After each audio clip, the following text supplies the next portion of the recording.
Buenas tardes. A continuación desarrollamos la actividad individual del trabajo colaborativo del curso de legislación laboral, capítulos 5 y 6 de este curso, presentado por Elkin Fernando Castiblanco, código 79855-887, rol a desempeñar durante este trabajo, gerente de talento humano, Universidad Nacional Abierta a Distancia, Bogotá, noviembre del 2015. Diagnóstico sobre el trabajo colaborativo número 1, la primera parte. Como grupo aplicamos una metodología que nos permitió reforzar los conocimientos adquiridos durante el desarrollo del primer momento del curso. Cada uno de los integrantes asumió el rol a desempeñar y elaboró los diferentes formatos como son afiliación a EPS, afiliación a ARL, afiliación al fondo de pensiones, afiliación a la caja de compensación, y de acuerdo al rol que elegí de gerente de talento humano, trabajé sobre el contrato del trabajo a término indefinido de manejo y confianza. El tema de la hoja de vida se seleccionó luego de haber visto la película El Método, fue postulada por uno de los compañeros, elegida para desarrollar el resto del trabajo. Luego cada integrante desarrolló su liquidación de acuerdo al rol a desempeñar, aplicando los diversos formatos enviados como apoyo, en formato de liquidación de nómina, de la nómina administrativa y la mano de obra directa. Adicional, compartimos opiniones sobre los diferentes formatos que hay que tener en cuenta al realizar una contratación de personal. Cada integrante socializa sus conclusiones sobre lo desarrollado y lo visto en esta unidad correspondiente. Ya entrando en la segunda parte del trabajo, como lo solicita la guía, está la socialización del capítulo 5, que es el régimen especial, reglamentos, ministerios de trabajo, protección a la maternidad y prestaciones sociales en caso de muerte del trabajador. En la legislación laboral colombiana existen algunos trabajadores que tienen un régimen especial en materia de derechos laborales. Ellos son básicamente los siguientes: empleados de servicios domésticos. También encontramos los choferes o conductores de servicio familiar y los trabajos de obras de construcción. Para los trabajadores que residen en la casa del empleador, la Corte Constitucional, mediante sentencia C-372 de 1998, dispuso que estos trabajadores no podrán tener una jornada superior a 10 horas diarias. Tienen derecho al pago del salario mínimo legal mensual vigente, donde se puede componer una parte en especie. Si el pago es el mínimo, la parte en especie no puede superar el 30%. Tienen derecho a un descanso remunerado los días domingos y festivos por el hecho de laborar toda la semana. Tienen derecho a las cesantías e intereses de estas, a calzado y vestido de labor en las fechas que establece la ley. Tiene derecho a la licencia de maternidad o primaria conforme a las disposiciones vigentes. Si cumple un año de labor, tiene derecho a sus respectivas vacaciones, como lo indica la ley, 15 días hábiles de descanso remunerado. Los empleados de servicio doméstico por día ni en forma continua, ni la interna, tienen derecho a prima de servicios. Esto debido a que se considera que el hogar no es una empresa y por ende no genera ingresos. Indemnización por despido de trabajadores de régimen especial. Si la terminación del contrato por decisión unilateral y sin justificación por parte del empleador, este debe cancelarle al trabajador la cuantía de la indemnización consagrada en la ley. Contrato de trabajo para los empleados de régimen especial tienen las mismas características y conllevan las mismas obligaciones y derechos que los demás contratos de trabajo. Pueden ser verbal o escritos a término fijo o indefinido. Deben reunir 3 características especiales para considerar el contrato de trabajo. Primero es presentación de una actividad personal, segundo la subordinación y tercero la remuneración. Terminación de contrato de empleados de régimen especial sigue las mismas reglas de los trabajadores ordinarios y en consecuencia puede proceder por parte del empleador o renuncia por parte del trabajador. Protección a la maternidad. ¿Qué es la licencia de maternidad? Es el reconocimiento de tipo económico que hace el Sistema General de Seguridad Social en Salud a la progenitora de recién nacido o a la madre adoptante del menor de 18 años o al padre adoptante cuando éste carezca de cónyuge o compañera permanente. ¿Cuáles son los requisitos para acceder a la licencia de maternidad? Para el reconocimiento y pago de la prestación económica por licencia de maternidad por parte de las entidades promotoras de salud deberá darse cumplimiento a las condiciones establecidas en el numeral 2 del artículo 3 del decreto 047 del 2000. Las licencias por maternidad. Para acceder a estas licencias y a las prestaciones económicas derivadas de la licencia de maternidad, la trabajadora deberá, en calidad de afiliada cotizante, haber cotizado interrumpidamente al sistema durante todo su periodo de gestación en curso, sin perjuicio de los demás requisitos previstos para el reconocimiento de las prestaciones económicas conforme las reglas de control a la evasión. ¿Cuánto tiempo tiene la trabajadora por concepto de licencia de maternidad? La ley 1468 de junio 30 del 2011, por la cual se modifican los artículos 236, 239, el 57 y 58 del Código Sustantivo del Trabajo y se dictan otras disposiciones, se establece en el artículo primero lo siguiente. Artículo primero. El artículo 236 del Código Sustantivo del Trabajo quedará así. El artículo 236. Descanso remunerado en la época de parto. Primero, toda trabajadora en estado de embarazo tiene derecho a una licencia de 14 semanas en la época de parto, remunerada con el salario que vengue al entrar a disfrutar el descanso. Si se trata de un salario que no sea fijo, como el descanso de trabajo al destajo o por tarea, se toma en cuenta el salario promedio vengado por la trabajadora en el último año de servicios, o en todo el tiempo si fuera menor al año. Tercero, para los efectos de la licencia de que trata este artículo, la trabajadora debe presentar al empleador un certificado médico en el cual debe constar el estado de embarazo, la indicación del día probable del parto, la indicación del día desde el cual debe empezar la licencia, teniendo en cuenta que por lo menos ha de iniciarse 2 semanas antes del parto. ¿Quién debe asumir el pago de la licencia de maternidad? La licencia de maternidad debe ser asumida por la EPS en la que se encuentra afiliada la trabajadora, siempre que se acredite el cumplimiento de los requisitos establecidos en la ley. En su defecto, deberá asumirla el empleador con las mismas condiciones en que lo hubiera asumido el sistema. ¿Cuánto tiempo tiene la trabajadora por concepto de lactancia? De acuerdo al artículo 238 del Código Sustantivo del Trabajo, el empleador está en la obligación de conceder a la trabajadora 2 descansos de 30 minutos cada uno dentro de la jornada para amamantar a su hijo sin descuento alguno del salario por dicho concepto durante los primeros 6 meses de edad. El empleador está en la obligación de conceder más descansos si la trabajadora presenta un certificado médico en el cual se exponga las razones que justifiquen ese mayor número de descansos. Prestaciones sociales en caso de muerte del trabajador. Los salarios y prestaciones sociales hacen parte del patrimonio del trabajador, por lo tanto, a su muerte estas se transmiten a sus herederos, a quienes el empleador debe realizar su pago directamente.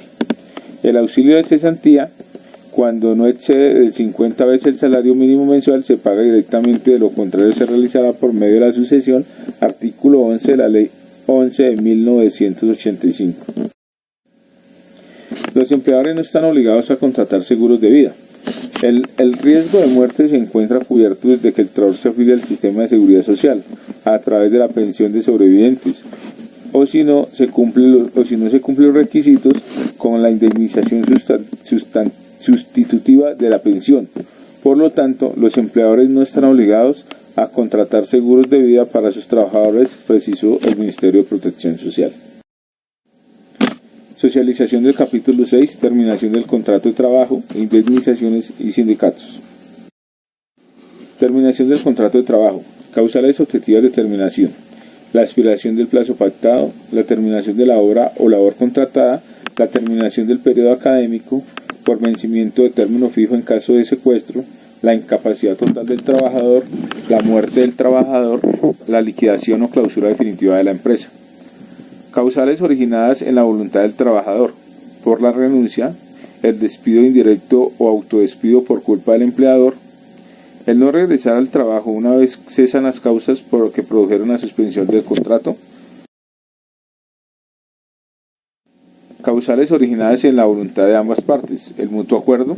Causales originadas en la voluntad del empleador, el despido con justa causa por incumplimiento del trabajador y el despido sin justa causa con indemnización.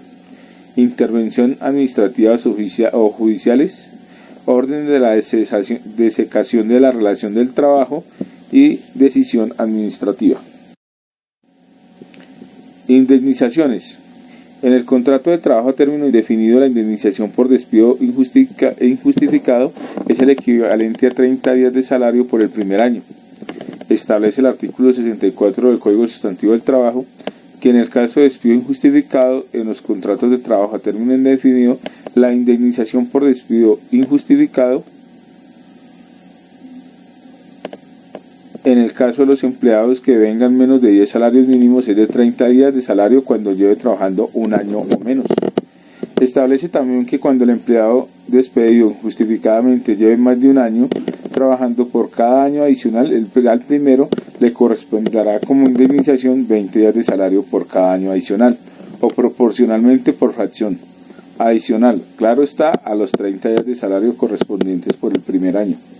Cuando se lleve menos de un año, así sea 4 meses por ejemplo, la indemnización será de 30 días, puesto que en este caso no se aplica la proporción por fracción de año, tal como se aplica en los casos en que se lleve trabajando más de un año.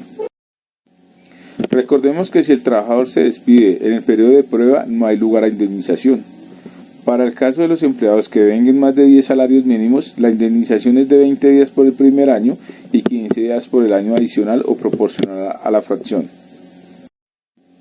En caso de que el contrato sea a término fijo, el empleador o empresa que despida a un trabajador sin que exista una justa causa para ello tendrá que pagar al trabajador la indemnización de que trata el artículo 64 del Código Sustantivo del Trabajo, que tratándose de un contrato a término fijo contempla las siguientes reglas: el valor de los salarios correspondientes al tiempo que faltare para cumplir el plazo estipulado del contrato o el lapso determinado por la duración de la obra o labor contratada, caso en el cual la indemnización no sería inferior a 15 días.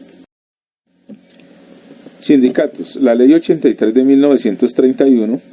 Esta ley marca un hito en la historia de los trabajadores en Colombia, puesto que reconoce por primera vez varios derechos, entre ellos a la huelga y a constituir sindicatos sin injerencia de los empleadores. Plantea la necesidad de que existan normas y leyes que permitan defenderse de los abusos del régimen capitalista. El sindicato es una asociación integrada por trabajadores, ya sea de empresas públicas o privadas, y que se agrupan en defensa y promoción de sus intereses sociales, económicos y profesionales relacionados con su actividad laboral o con respecto al centro de producción, y que desde el momento de la Asamblea de Constitución se convierte en una persona jurídica. El sindicato tiene como objetivo principal el bienestar de sus miembros o sindicalizados y generar mediante la unidad la suficiente fuerza y capacidad de negociación como para establecer una dinámica de diálogo social entre el empleador y los trabajadores. Clasificación de los sindicatos. Los sindicatos se clasifican de empresa si están formados por individuos de varias profesiones, oficios y especialidades que prestan sus servicios a una misma empresa, establecimiento o institución. De industria o por rama de actividad económica si están formados por individuos que prestan sus servicios a varias empresas de la misma industria o rama de actividad económica. Gremiales si están formados por individuos de una misma profesión, oficio o especialidad, y de oficios varios si está formado por trabajadores de diversas profesiones disímiles o inconexas.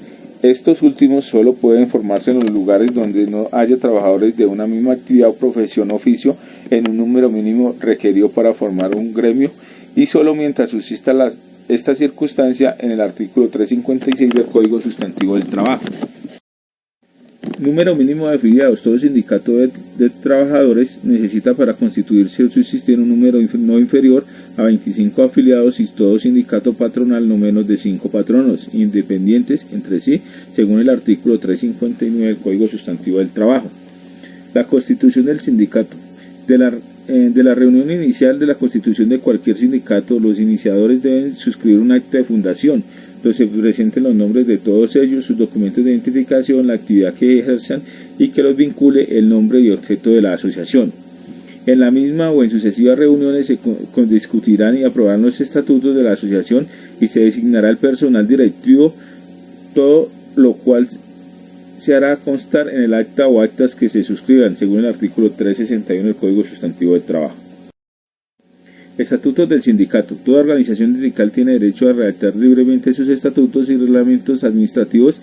Dichos estatutos contendrán por lo menos lo siguiente: la denominación del sindicato y su domicilio, su objeto, condiciones de admisión, obligaciones y derechos de los asociados, número, denominación, periodo y funciones de los miembros de la directiva central y de las seccionales en caso, modo de integrarlas o elegirlas, reglamento de sus reuniones y causales y procedimiento de remoción, organización de las comisiones reglamentarias y accidentales,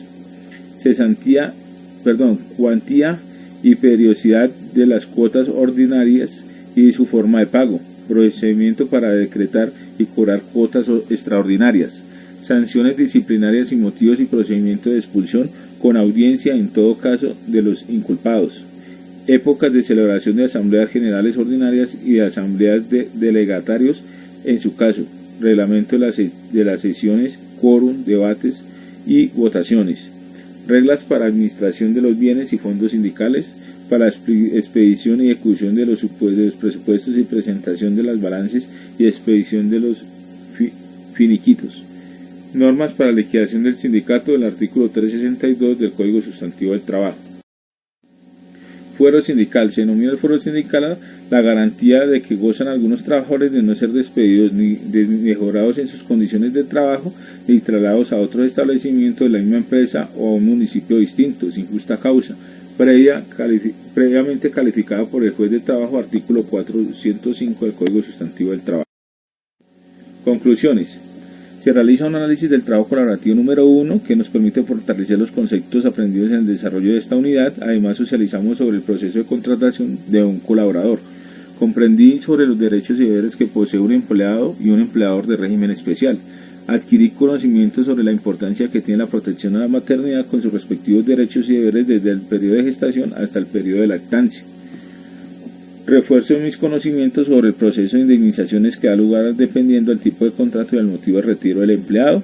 Logro entender la funcionalidad de los sindicatos en las empresas tanto privadas como públicas, los aspectos generales de estos apoyados en el Código Sustantivo del Trabajo.